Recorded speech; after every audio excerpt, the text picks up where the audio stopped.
Okay, here, this part here is going to fluctuate, okay, between -1 and 1. So what we have to consider for the general term that doesn't fluctuate, the sign doesn't go back and forth, alternating from -1 to 1, is n over 2 to the power of n. Okay, so let's consider the function for the first part of the test, x over 2 to the power of x. If you differentiate that, you get 2 to the power of x minus x times 2 to the power of x ln of 2 all over 2 to the power of x squared. Factor out 2 to the power of x, and we get 1 minus x times by ln of 2. Okay, so this, we can reduce that. Okay, and 2 to the power of x is always positive. So for this expression to be negative, it's this numerator that needs to be negative. Okay, so that means when x ln of x, when is this greater than 1? Okay, so it's important to know for this, right? This is a one-to-one function, and it's always growing, it's always increasing. So the ln of x looks like this, right? X times ln of x is just the y values of these two functions multiplied together.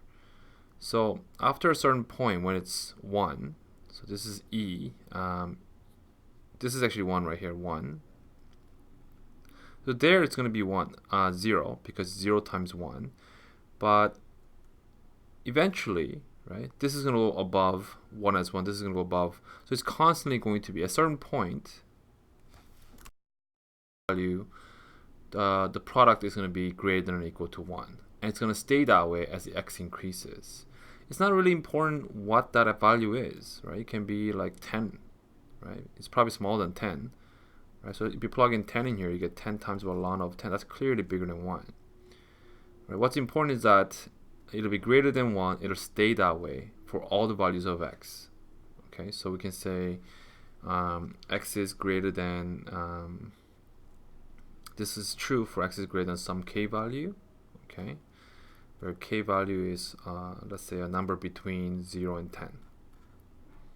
Okay, so that means n plus 1 is smaller than tn, as long as n is sufficiently large, right? So let's say, well, I can definitely pick 10, greater than 10, greater than or equal to 10. Okay, so the first condition is satisfied. The second condition is this approaching,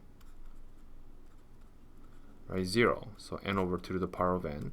You can use L'Hopital's rule to get this limit is equal to 1 over, right, 2 to the power of n times the ln of 2, and that's clearly going to approach 0.